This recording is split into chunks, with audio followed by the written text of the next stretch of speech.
Hello, beautiful souls. I'm so grateful that you're tuning in. Welcome to my podcast, Misunderstood, guiding highly sensitive people through an emotional dark age.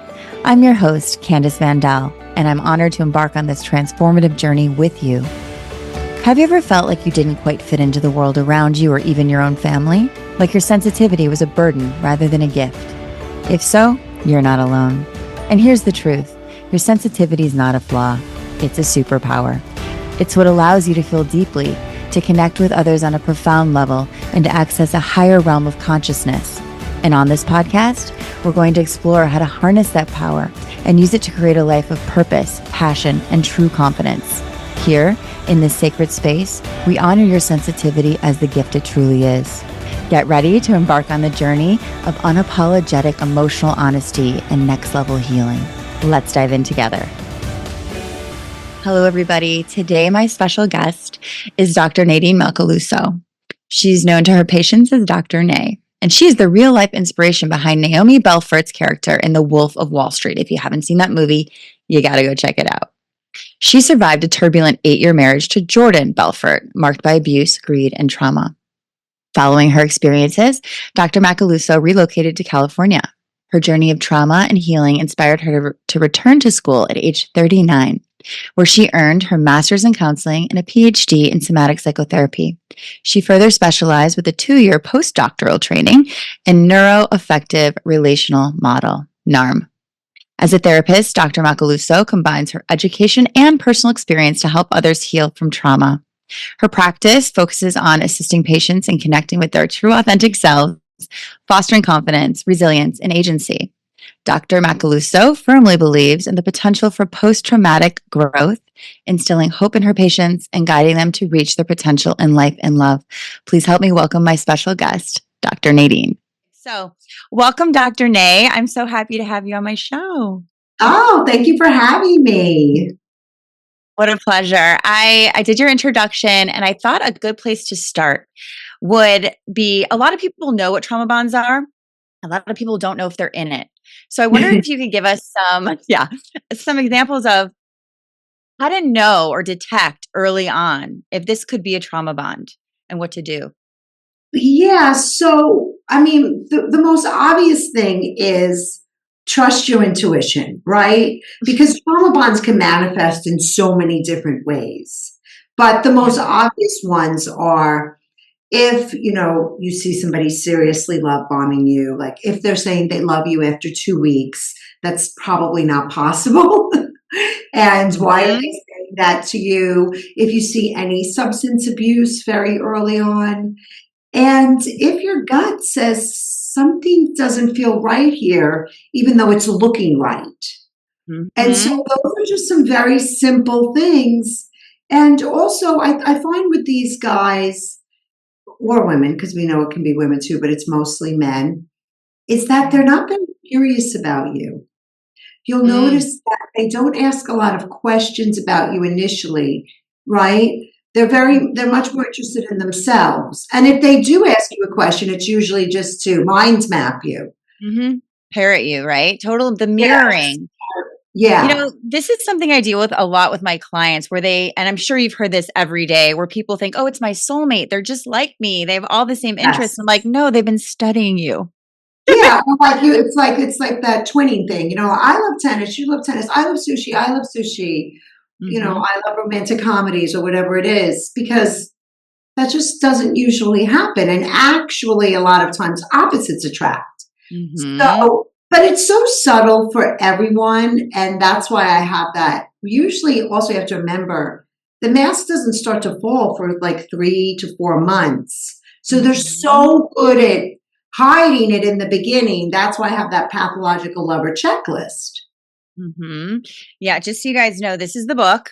She's got it right there. You have to check this out. I got it maybe like 3-4 days ago, and I could not put it down because you hit so many different specific points that people don't even know are points to look into. So when we talk about this stuff, it's interesting because it can be so covert as well. And women fall into this. But, I've always told my clients and seen in my own life that there has to be some type of vulnerability there for them to target you. Would you agree with that? Yeah, I think honestly, I think they target anyone and everyone. Mm. I just really do because I've worked with famous actresses to school teachers to lawyers to judges to housewives to moms. I think that they're so good at it, they can actually target anybody. And I think the only thing we have to be is Mhm. a relatively normal, trusting person. I love that you said that because you know how many people blame themselves for not Oh, figuring it out or not understanding or not getting it. What's wrong with me that I fall into this? And then people don't realize that intermittent, reinforcement where it becomes this drug. They say it's worse than a heroin addiction to get over this feeling, but it's like this intermittent thing where it's so amazing at first and then it becomes not so good. And you're like, what did I do wrong to make them shift? How can you help women through not self-blaming, but educating? yeah, well, I think, here's the thing. If somebody's words aren't matching their actions, or, if let me just give you an example. Let's say you have a great time with your lover and he goes off to do something. And then all of a sudden he just comes home with a different energy and starts nitpicking you. Mm, Why are you washing the dishes like that? Why are there droplets on the floor? I didn't want that for dinner. Right. mhm. And then what happens, or they say, you're always this, you're always drunk, just like when somebody starts to nitpick you, they're looking to blame you because remember, they're always the victim. And when you have self doubt, you're easier to control. 100%. And that comes with a lot of like empathic, sensitive people who are like, oh, they're so conscientious. And I know you have a list of those Yes, character traits as yes, yes, well. yes, yes, yes. And they're so self reflective, right? So self reflection is beautiful in most cases, Yeah. but not when it can get weaponized against you. And that's really what they're doing. They're weaponizing your self reflective capacity. Yeah. Like, oh, I'm willing to take accountability. It must be me. Because if it must be me, then I can change and Right. I can change the relationship. Total over responsibility. And I think that's so interesting because what we also forget to look at is this is one sided conscientiousness. Like they Right. aren't saying, oh, you're right, honey. I was being critical. That's never the case. Never. No, it's never the case because they don't take accountability and they can't really hear you. And I always say if somebody can't hear you, they can't love you. So they can't do it. And 100%. you said something interesting, that it's like a drug. And I was doing a session this morning, and the discard is so real. And I've had so Yeah. many cases this week with discard. And she said this discard was more painful than when I went through breast cancer. Chills. Yes. Yeah. Yes. I had a new client this morning in my membership program, and he came in full withdrawal. And he was saying, and I linked it back to his mother because a lot of times people don't realize it, and this isn't always, but sometimes, a lot of the time, it can start with an original wound that people are unconscious of. And so Yes. I initially saw it as a mother wound, and he told me, yeah, my mom abandoned me 20 years ago. And so I saw this inner child longing, but this adult understanding that this is wrong. So it becomes that cognizant dissonance that you talk about. Can we Yes. go into that? Because it can come up in so many different ways. Yeah, cognitive dissonance is simply the mental discomfort or confusion you feel when two things are conflicting inside, right? Wait, is he bad or is he good? Am I crazy or is he crazy? Is the relationship good or bad? And so, because this person has two masks, which I like now to call Dirty John and Romeo, Love it. right? Because of perfect descriptions. And so, it's literally like you're having two experiences with two different people. Yes. So you're totally, totally, totally confused. And that split can happen many ways too, right? When your own inner child is conflicting with your conscious adult, that can Mhm. happen inside of this. So you have so many different layers about you, about him, about the relationship, right? That are going on in your brain. And the cognitive dissonance is the glue. Yes. Yes, it keeps you there because the gaslighting, the level of gaslighting in these relationships is bar none. It's insane where you can say, I'm seeing that you're saying this, but I'm also not experiencing that example. And they can say to you, well, you're just delusional or you're perceiving it wrong. And those people that have self doubt are like, you're right, it must be me. Because we grow up thinking if I can understand you, I can, fix things. And if I can Yes. help you understand, and we have this almost savior rescuing complex that comes over us where we're like, I just need you to validate. And their whole tool, the gaslighting, is to completely invalidate so that you Right. keep going to them as your savior. So it's like the one that's abusing you, Stockholm syndrome, you go to for comfort. Right. But see, it's a little different than Stockholm syndrome in the sense, in Stockholm syndrome, you don't know your abuser. This is worse True. because you're True. You know it. and you know your abuser, right? Listen, if somebody kidnaps me and is a total jerk, okay, and abuses Yeah. me, that's Yeah. different. But I don't expect the psychopath to be sleeping next to me in bed. 100%. And you talk about in your book how a lot of women have to go to the abuser because they haven't told anyone what's going on because it's embarrassing. But also, if this person is covert, they're very good at making you look like the crazy one and making you think that no one's going to believe you. So, if someone has this situation happening, which I see a lot in my work, and they don't feel they have support, what would you suggest they do to start to unravel some of this? Well, here's the thing is we can't build resilience in isolation. We cannot Yeah. solve this problem on our own. You cannot just go No. on the internet and search narcissism and think you're going to get help. You have to reach out to a helper, such as yourself, myself, right? Even, what this is what I say. A lot of people say therapy and coaching, right, is so expensive. But to get my license, I had to do 3,000 hours for $5 an hour. Find an intern. They're like Mr. Rogers, you're too young for that. But Mr. Rogers always No, said, look I know for helpers. Okay. Like, look for the helpers. You have to reach out. You have to fight past the shame. You must fight. And then it. whatever you approach what you fear on the other side is healing. And you'd be Yeah. shocked that somebody will be there to listen and give you that I love validation. Like, you're not crazy. Yeah. Yeah, absolutely. And I think people start to, I love that you mentioned this too, because people are like, well, I can't afford it. I'm like, no, no, no, you can. There Yeah. are places. Yeah, you absolutely can. Don't use that as an excuse. Some people do that too, to stay in it longer because they're so afraid that there'll be nobody else there, or maybe I'm wrong about this. And so, one of the things I want to ask you is people go down this spiral when they're in withdrawal because they have no idea what withdrawal is. And when they're in it, they don't think they'll ever get out of it. So they might as well just go back. What Yeah. would you say about yeah, what would you say about withdrawal? Yeah, I mean, listen, it's like anything, any tough emotion, you have to stay in it and tolerate it, right? Mhm. And we long for the love bombing side. We long for Yeah, the time when it was good.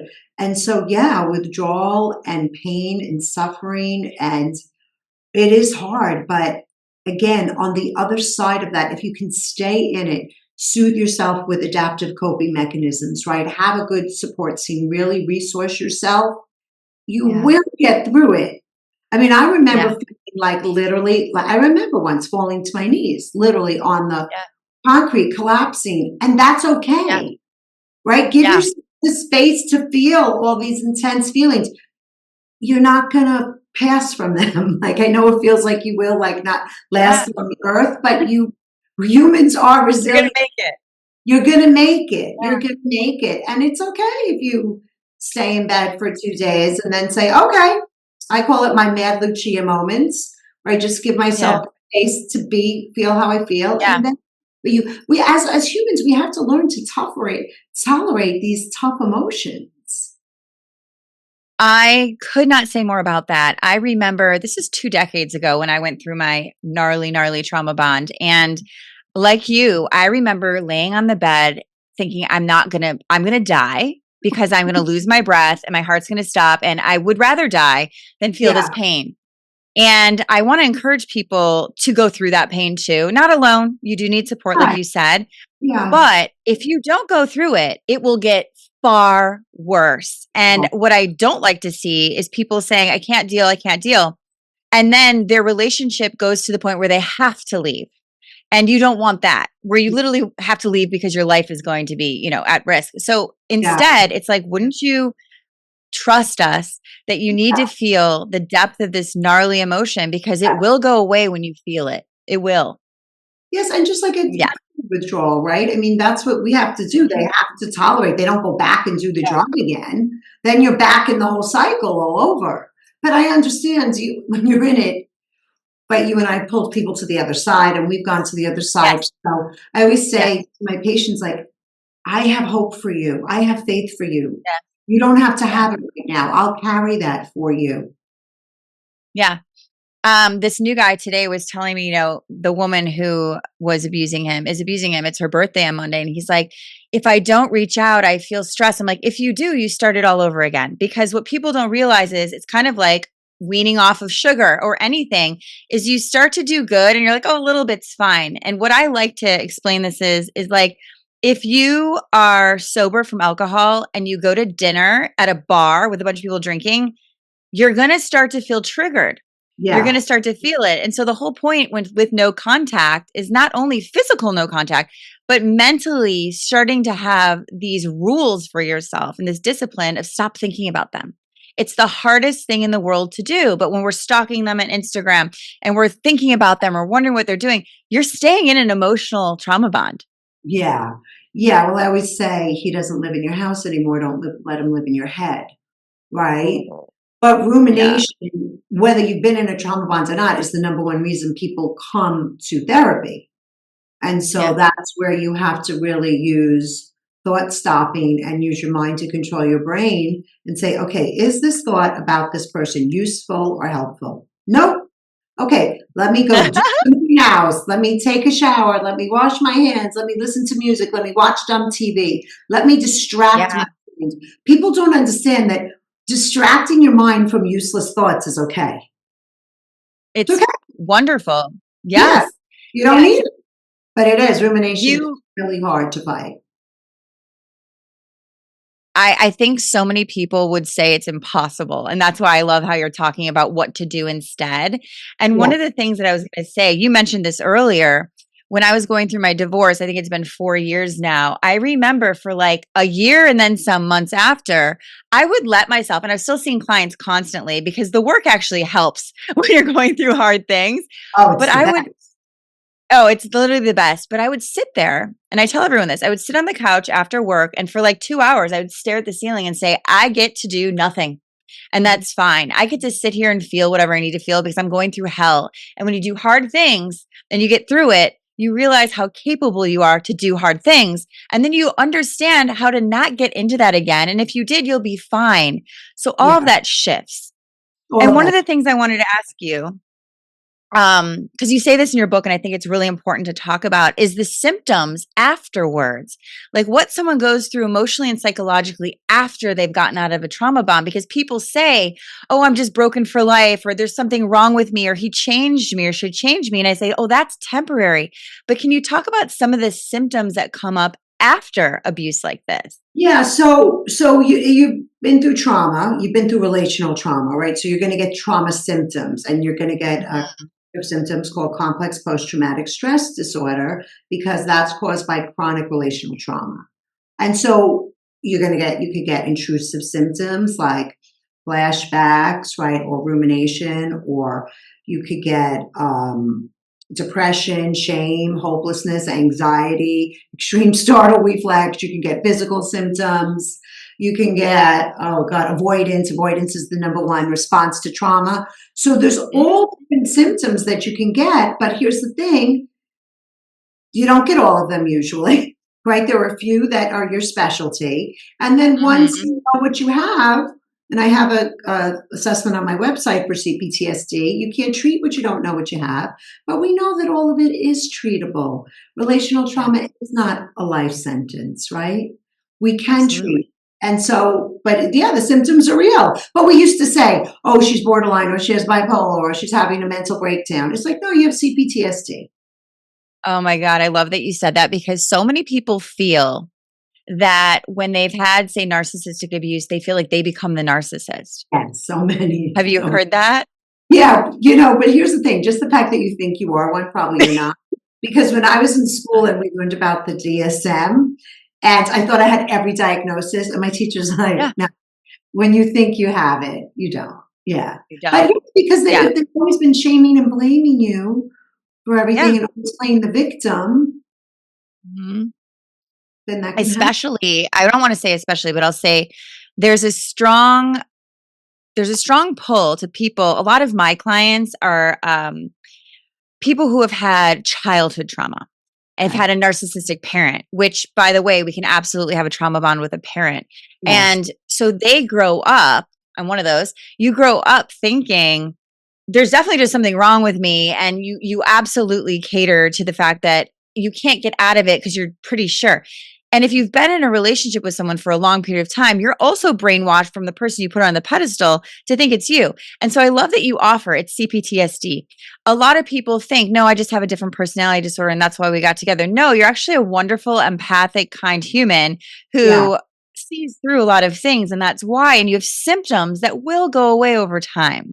they will. They will. And when you grow up, with in a dysfunctional household, and you do have CPTSD going into this relationship, right?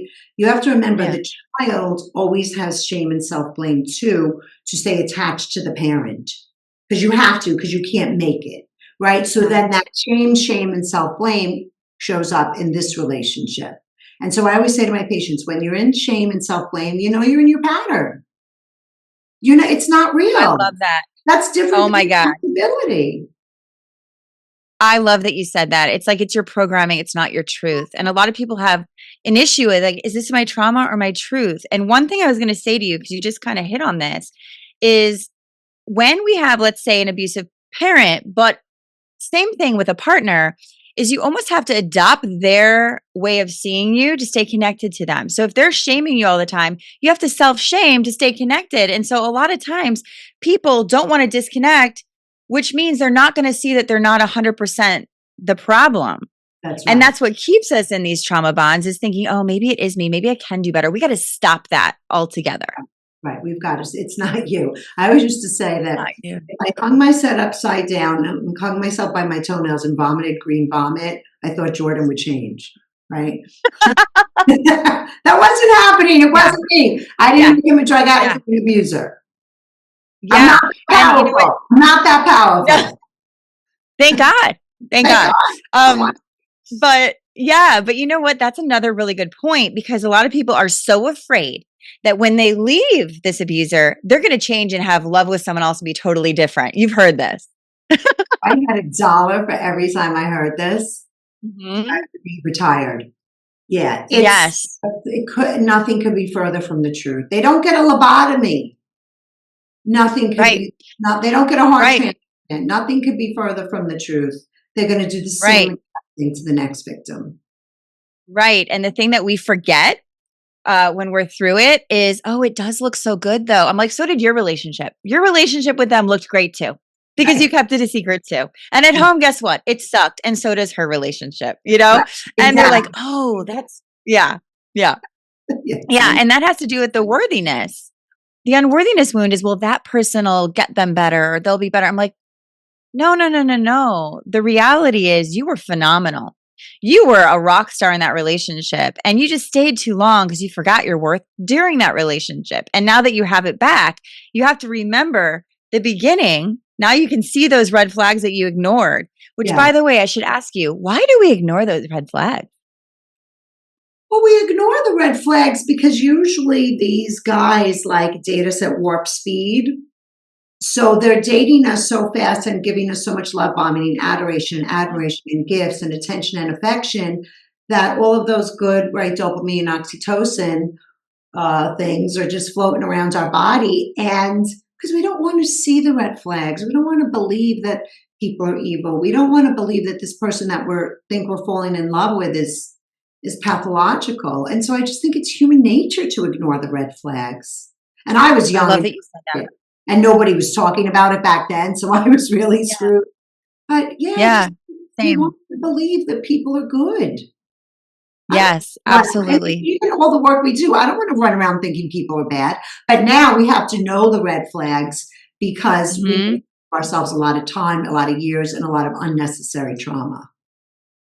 Yes, and I always say there's two types of people. It's not good people and bad people. It's healed people and unhealed people. That's right. And the most important thing about this is people will come to me and say, "But I'll never find that level of love again." And I say, "That's a good thing because Yeah. that level of love isn't real. That level of love is love bombing to do the opposite. Normal love feels very, or I should say healthy love feels very Yeah. boring to people who've come out of this because your nervous system is still dysregulated. Yeah. So have you come across a lot of clients who are like, well, what do I do? Like, is this love or is it not? It feels so different than that. Yeah, even my own daughter, when she's happily married now and she's a therapist, but Hmm. she was like, "Is everything right with us? Like we're just so calm and even." And I was like, "Yeah, Yeah, it is. that's good. That's okay." But again, with the myth of romantic love and all these rom-coms, and I grew up with like Pretty Woman and Wall Street, and I can't even remember Mhm. Officer and a Gentleman, right? And so all these movies were depicting love in this very aggressive, pathological Hmm. way. And that Yeah. doesn't mean people don't get butterflies in the beginning and it doesn't feel, yummy, but it just doesn't have to be this fast, furious warp speed. You're mine. That's it. We're going off into the sunset. That's just not life. I think the word would be consistent, a healthy relationship. I'll be honest, I'm totally guilty of going from a trauma bond into a healthy situation where I'm like, I don't know, like this isn't intense enough. This is you're boring, you're not enough. I've totally done it. And Yeah. then over time, I'm like, wait a minute, my nervous system feels good even when we fight. Wait a minute, I never feel like I'm going to be left. I'm not someone's possession. Oh shit. This might feel really like good. And Yeah. those are the ones that last. But we screw it up when we're still unhealed because we're like, you're not intense enough or like, you're not giving me enough. Yeah. No, it's true. It's very, very, very common. Yeah, but boring is good. Boring is good because boring, by the way, won't ever be insane. It won't ever be abusive and it won't ever be something you have to question. I know women a lot, it happens to men too, but women a lot will say, I just don't know how he feels. I don't know why he's ghosting me. Like ghosting and ignoring is something that my healthy relationship would never do because even if we're in a fight or something's going on, we're talking about the fight. We're Right. not abusing and scaring and having these tactics to make you all nervous inside. That's control. And a lot of women think control is love, and it truly isn't. Yeah. I did. I mean, and that's at the core of the trauma bond is the person wants power and control over you. That's why they're Yeah. ghosting, manipulating, gaslighting, love bombing. They're using all these tactics, right, to have power and control over you. Yeah. And it's not control because the way I describe love is quality of connection and giving someone the space to be who they are, to give someone their own autonomy. And Autonomy. you don't get that in a trauma bond. You don't get autonomy. And a lot of people who have come from childhood wounding, who have abandonment wounds, but who've also not been allowed to be who they truly are, their authentic self, they Yeah. get scared in healthy relationships that want them to be their authentic self, autonomous self, independent self, because that control makes them feel like, oh, I don't have to worry about making decisions because I don't trust myself. And Well, that's what I see happens a lot. Hmm. sure, people that are more dependent, like I write about women Hmm. that have more of that dependency issue, right? Yeah, it Hmm. initially feels safe, right? It can Yeah. initially, oh, he's this person's taking care of it all, but there's no prince going to take care of it all. No, you have to be the prince. And what happens with that prince is then he's putting you in a cage and he controls everything. And that starts to feel really scary. And over time, you don't know how to get out because one of the things I like to tell women is, financial autonomy is huge so that no one has that power over you. And even more, emotional autonomy so that you can't get swayed because of this power dynamic. And so, how would you encourage women who say, I have 3 kids, I can't make my own money? What can they do to start to feel more financially in control of their lives? Yeah, That's a I hard mean, one. that's a hard one. In fact, I'm working on that right now with like an outside resource. We're actually trying to put together a whole set of resources that women can go to for recruiters, for websites, for people to connect to people that can help them because it is really, really challenging. And what I say is that always have your own bank account, always have your own credit card, understand, even you're married, understand your finances, know what your mortgage is, know what the taxes are. That is also your responsibility as an adult to Mhm. understand your own financial situation, right? I love that. No more of this, oh, I didn't know I'm married. I was that girl, so there's no judgment. Was that So I am girl. there, and that's why I want to educate people and just say, no, yes, where is this money going? How many bank accounts do we have? What are all the passwords? You have to know these things as an adult. You just have to. Honestly, it's embarrassing to say that was totally me too, because when I got married, I was like, well, look at our great life. I'm sure everything's fine. Right. That He's was the taken care of. destructive piece. Yeah. Yeah. Yeah. Everything's taken care of. I don't need to know. I don't need to ask because everything's just perfect. And then it became very imperfect. And I was like, oh, I don't even want to know. And then I started denying, looking away. And then when I couldn't deny and look away anymore, I was like, I've got to figure this out. And what's so interesting is things can appear one way so that you don't ask questions. Ask them anyway. That's right. Ask the questions. We deserve to know everything that's going into our lives Yeah, and I or think not. you're really good at point about you called it denial, but I call it avoidance. We avoid what Avoidance. we don't want to know. We avoid what we Yeah. fear. And I know avoidance temporarily feels okay, but we have Yeah. to build confidence, we have to have the courage to face what we fear. And you have Yeah. to approach, and I work with women with that all the time. By the way, I've worked with myself with it for 25 years. I'm finally there. Okay. So this is a Yeah. lifelong process, but approach what you Yeah. fear, approach what you want to avoid, because what you want to avoid, that's where your gold is. I love this because what it keeps relating back to me is people with inner child wounds who want to be taken care of. That feels like love. Who want the money to be supplied to them. That feels like love. Who don't want to take responsibility. Can we talk a little bit about what a healthy, let's say, marriage dynamic looks like with power structures and really just a balance? What does that look like to people that don't know? Well, so actually, tomorrow's my 23rd wedding anniversary, so I think I could speak to this. Congrats. Yeah, I yeah. love that. So, in the patriarchy, we're taught about hierarchy, right? There's always got to be one up and one down. But so when we say we want to get rid of patriarchy, it's not that we want matriarchy and want the woman to be up and down. We just want everybody to be equals, Yeah. right? That's it. We want everybody to be equals. And Yeah. that's, you have to have, I watch my daughter again, I'll bring her up and her husband, and like they share in all of the responsibilities. Now, there's some of them she's better at other things, he's better at other things, right? But there is an equal partnership where they both show up. My husband too, now that I work more, he does all the dishes and the cooking, right? Yeah.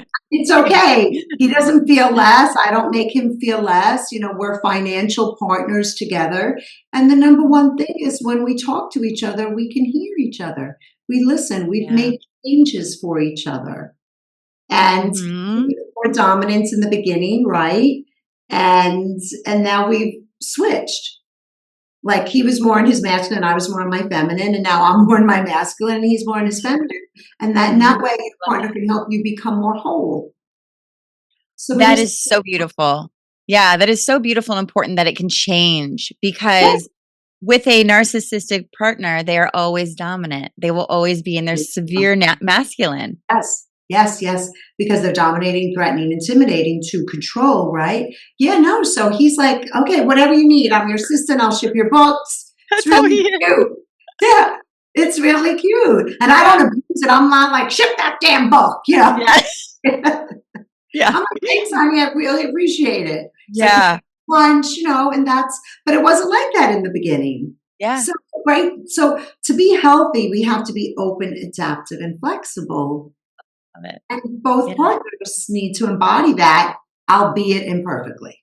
Yeah, absolutely. And that's the thing too is perfect love, that fantasy love. Please know that it's only in the fairy tale. Please know that, my favorite movie was Cinderella. My second favorite movie was Pretty Woman I know. until I woke up. I So when you know. said Pretty Woman, I'm like, oh, yeah, that's I what I know. wanted my wedding to be. But that just goes to show you how culture brainwashes us Yeah. so much. Yeah. Right? Yeah. Because maybe if Cinderella wouldn't, well, and it ends at midnight once she marries him. Well, it ends once she marries him, so we never Yeah. really know what happens anyway. But I wonder what would happen, and thank God we're having different cultural messages for these Mhm. women because it's also what we're fed. It is. It is. It's like this guy is going to come on a white horse and rescue you from everything, and you're going to become a princess. I believed it. You believed it. So I many. believe it. I wore a princess dress at my first wedding. So did I. I was like, look, I look like Cinderella. Everything's exactly the same. Yeah, it was exactly the same because it was a fantasy. It wasn't a reality, and that's the truth. That's Exactly. the truth. So, okay, I could literally talk to you for 12 hours. Is there like you're so easy to talk to and you're so cool. I'm wondering if there's anything you feel like we've missed that's really important and anything you want to share that we haven't covered. I think we've covered pretty much a lot of it. I just want to say that abuse is never the fault of the victim. Mm. Abuse, I learned that from Lindsay Bancroft's book, Why Does He Do That? He keeps repeating that over and over again. And it's always the fault of the abuser. And to really, really take that in, it's not your fault if someone's abusing you, lying to you, betraying you, manipulating you, right? It's just not. And they try to make it like that and they make themselves the victim, but just know it's never correct. And it's not because of you.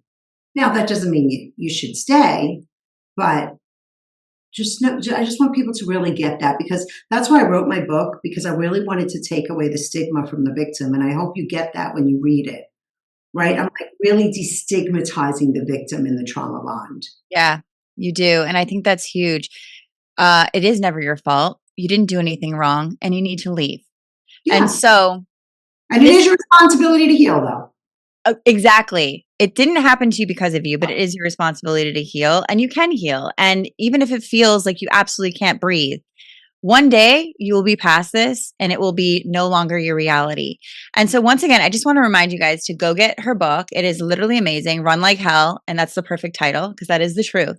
And Nadine, where can we find you? How can they connect with you? Yes. So you can, The Real Dr. Nadine on Instagram, drnade.com, NAE. I have so many free resources, so many assessments. Take a trauma bond assessment, pathological lover assessment, a CPTSD assessment, TikTok, the Wild West of this social media, Dr. Nay, NAE, LMFT. And that's really it. Yeah. Amazing.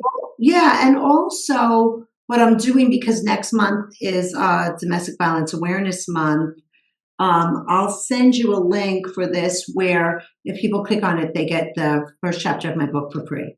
Oh, I love that. That's so nice. You guys are put crazy for Domestic Violence Awareness Month. Yeah, I love this. Thank you for letting us know that. Thank you so much for joining me. This has been such a pleasure for me and so insightful. Really fun. And maybe we'll do it again one day soon. That would be fun. Fun. Awesome. Well, thank you so much.